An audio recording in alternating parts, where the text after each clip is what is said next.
All right, guys, it looks like we are live.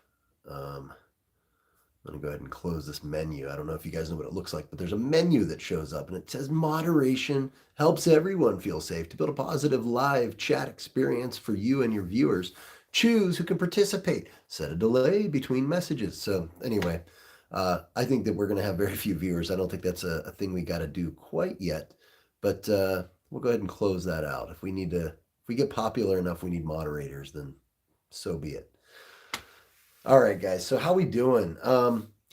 Look. So let me adjust kind of the height here. Yeah, that's a little better. A little better centered. I'm sorry, man. I look like crap. Just got done training and everything. So I haven't even gotten a shower after training yet. Just kind of threw on a shirt and wanted to get some info out to you that answering a question. And I thought, man, I haven't done a live video yet, so let's go ahead and do that. Um, so, if you end up tuning into the live one, then thanks for watching. Don't forget to like and subscribe, even if you tune in later. Um, it helps me a lot. I haven't monetized the channel or anything like that yet, but that's not to say I won't ever. But the question came up in one of my Facebook forums, my TLMA Tips, Tricks, and Training forum. And the question was something to the effect of, hey, during class, I feel like I learn the moves, but then when it comes time to execute, I have real problems executing, and the instructor, like, you get stuck in this analysis paralysis thing, right? Um, so let's talk about this a little bit. I thought this was an interesting topic and one that we could do live. So I'm just going to be shooting from the hip on a lot of this. I wrote down a couple little notes, but I haven't practiced anything, so it may not be as fluid as you might be used to. But let's talk about the OODA loop. All right. So it's OODA.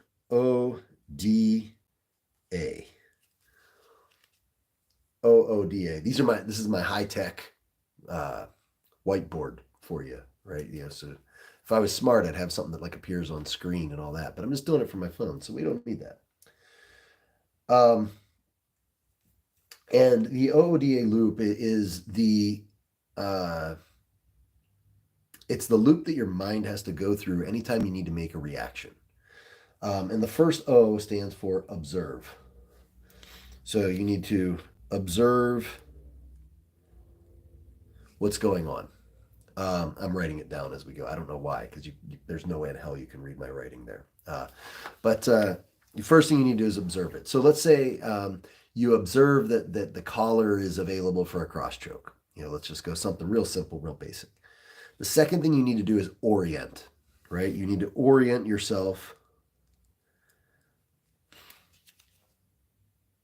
to the situation. So the collar's available. We have, and I actually got ahead of myself. So you observe that the collar's available. You need to orient yourself to be able to attack the collar. And now the D stands for decide. You need to decide what action to take. Do I want to grab the collar for a cross choke? Do I want to grab the collar and sleeve and go to a different type of thing? You have to make this decision on what to do. And then the last thing is actually take action. And this is why reaction tends to be kind of slow, right? And why jiu-jitsu is hard, because there's a lot of moves, a lot of things that could be happening, and you have to decide. You're always having to go through this orientation and decision process to make something happen. And the question really is, now that you're informed on that, like, which cool to know, but like you kind of already knew that stuff in the back of your head, right? Like you may not have known that there was a name for the loop or whatever, but like you knew that like you were having trouble making decisions, and that, sure, that's great, but it's like, well, where in that decision tree are you getting lost? That's the first question that you need to figure out. The first one is, are you recognizing or observing what's going on? So like a lot of times, like I'll be rolling with someone and I'll hit a move. Let's say, like, a thing I like to do is get to side control, and everybody inevitably pushes on my hip, so I use my knee to kill their arm, and then I'll put the other knee on their hip, and so they'll be laying down like this and not even recognize or observe that their arm is available for me to attack. So they become very late in the defensive process. So you have to be able to observe the situations first. And that comes from a couple things. One, it comes from experience in training. It comes in just knowing the moves, right? If you don't know an arm bar is even available there, if you've never been taught, it may not seem obvious to you. Um, and then once you observe it, you've got to be able to then orient yourself in a defensive manner, and then decide what defense to use, and then act on it. So these are the processes you're constantly cycling through as you do jujitsu, every single moment. And it's amazing that the supercomputer of your brain can even do that when you think about it that way. Because if you stop and you think about it, like, hey, I'm going to do this move, it's a very slow process. So what needs to happen is these need to be trained to the point that they become automatic, right? Um, so that's the OODA loop. So the question becomes like, all right, well, how do I become faster in that? How do I make myself quicker at this OODA loop so that I can then react faster and get the moves and not get into this decision paralysis. And the way you do that is obviously through training. The first thing you need to know is what are the moves. You need to know how the pieces on the chess table move, and you need to know the general strategies. If you don't know those things, you're still just maybe too new to even make that transition, and you've just got to keep training and learning them, because it's going to be real hard to beat anybody who does know them, right? It's like that chess opening. It's probably some sort of gambit where like, it's like a 3-move open, and then you're checkmated. Like, if you don't even know that can happen, then you're going to get beat by it, right?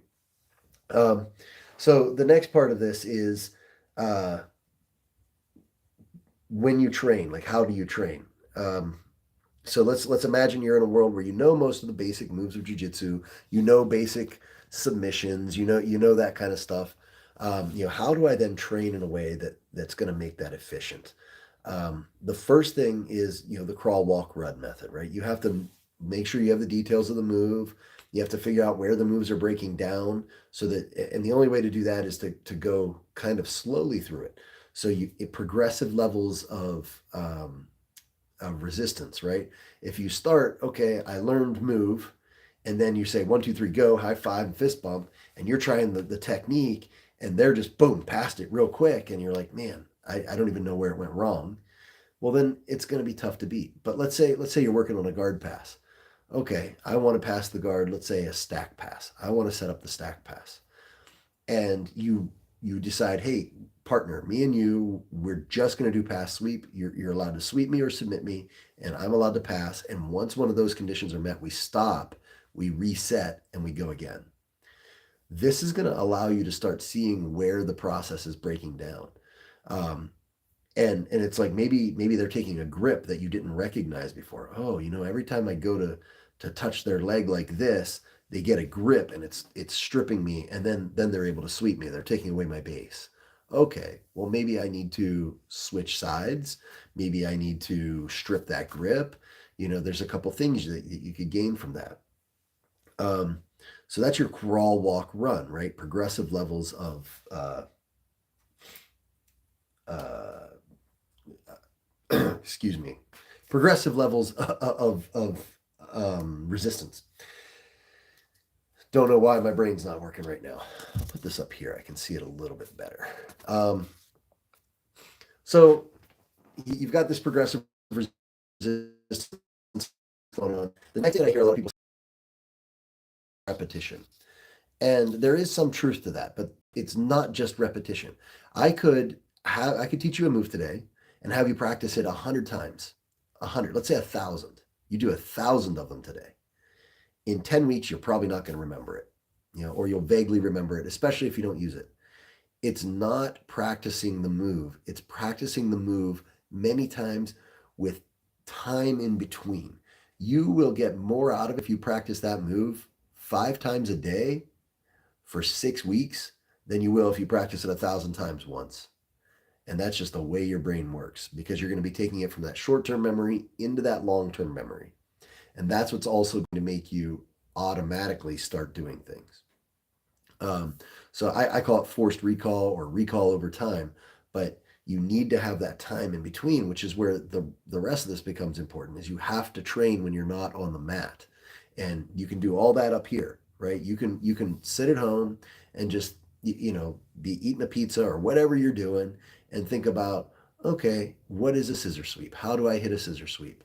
Okay, I need the collar, I need the sleeve, I need to get my body oriented properly, I need to push into them to get them to react a little, boom, I sweep them over. Got it. And you just kind of like, so you'll even see yourself like start going through the motions and stuff once you get it down. And that's what you need to do over and over and over again with any move you want to get good at. Um, and I recommend doing that a lot. And your instructors can help you too. Like one of the things that I like to do is give a little bit of time, especially in my competition class, you'll see this, a little bit of time for students to train whatever it is they're working on.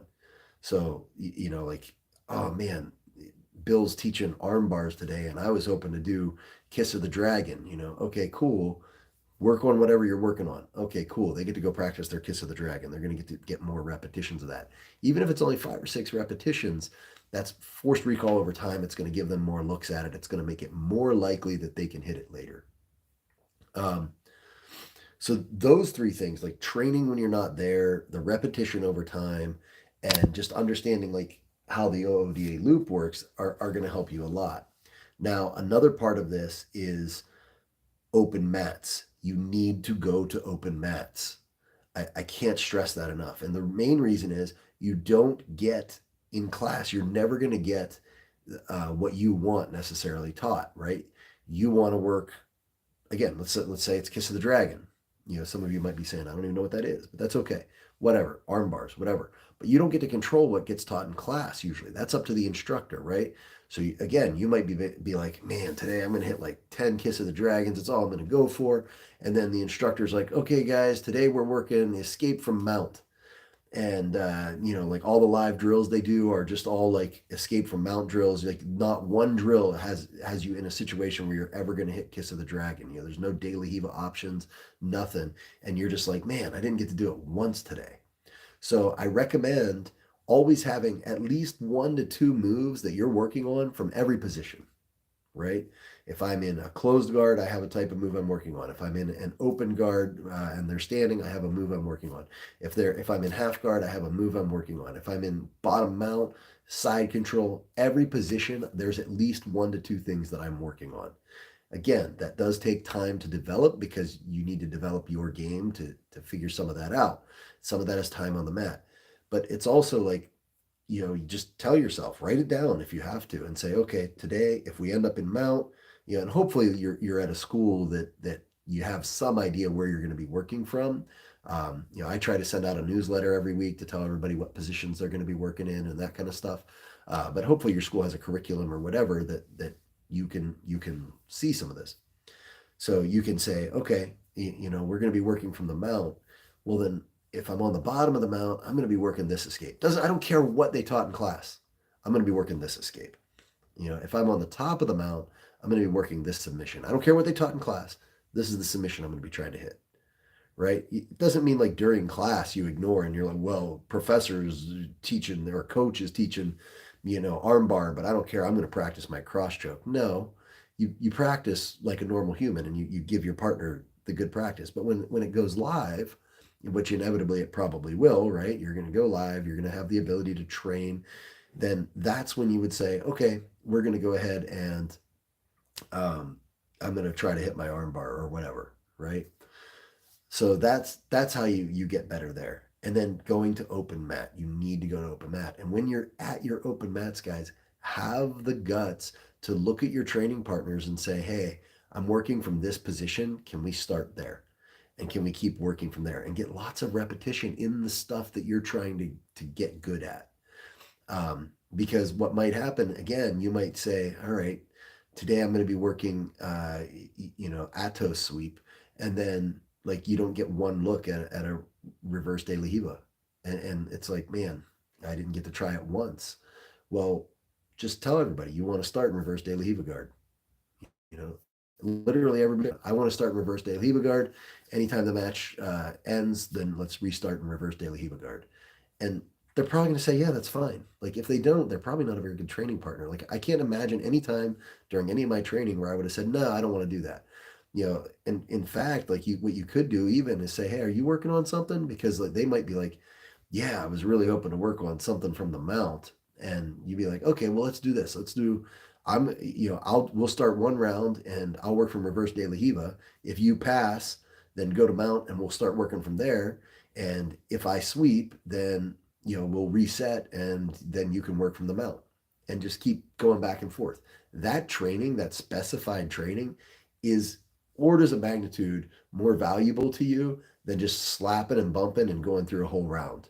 And just doing whatever comes up, because whatever comes up might not be anything you wanted or anything you're trying to get good at. And there's an argument to be made for being able to funnel a match to what you want. I agree, but that shouldn't be the bulk of your training. The bulk of your training, 80% of it, should be done in positional drills. I would argue from the worst positions. So one of the things I like to do is let people get me into the toughest positions that they can get to. And depending on who it is, it's like maybe I just let them get to mount and then I escape. Maybe I just let them get to side control. Well, and some people, like they're newish, like I'll let them get all the way to like an arm bar that's extended and then work my way out of that. Like just so I get to get through all of this stuff and learn how to funnel my game. But you shouldn't be doing all of your training just as free rolling. I know that's fun and I know that that's exciting, but you're not going to get good fast if that's what you do. And I know that that's what you see, like the live training. You watch Nicky Rod and you watch Gordon and you see all their live training and it looks like they're doing all this just free rolling, but I guarantee you they're always working on something. They're always working on something. They're just at a high enough level that they can expand that training even further. So those are some things I recommend, guys. Make time to go to open mats. Like if you train 3 times a week, make one of those times an open mat and open your mouth during your open mat and say, hey, this is what I want to work on. Don't be afraid to do that. If you're at a school where someone says no to that, they're either really new and they don't know, and in which case tell them. Don't even give them the option. Be like, hey, we're gonna work from here because you're new and I'm not, and you're trying to get better, and this is how you get better. Or they're change schools. Like if that isn't allowed at your school, like I don't know where the hell you are, like because you don't have good coaches who know anything about coaching. So just tell people you want to work from these positions, and just remember it's a give and a take, right? Maybe you're saying, man, I want to work from reverse de la Hiva, and your buddy's like, well, crap, I was hoping to work from closed guard. Just say, okay, cool. If I sweep you or submit you, then we'll start again. And if you pass me, we'll start again, and then you're on the bottom. Just keep taking turns. Make it's training. Make it a partner work. Don't think of your training partner as an opponent. Think of them as a training partner. So hopefully this is helpful to you guys. It served me very well over the years. This is the kind of advice I think that as I get older that I have to be able to give. So if you need anything, guys, let me know. Comment below. Don't forget to like and subscribe. We had, I think, one person show up on the live stream. So boom, knocked it out of the park. All right, guys, now's the part where the old man tries to figure out how not to be live anymore. We're going to go ahead and hit this button. We're going to hit this button. Nope, that's starting a poll. I think just X. There it is. Have a great one.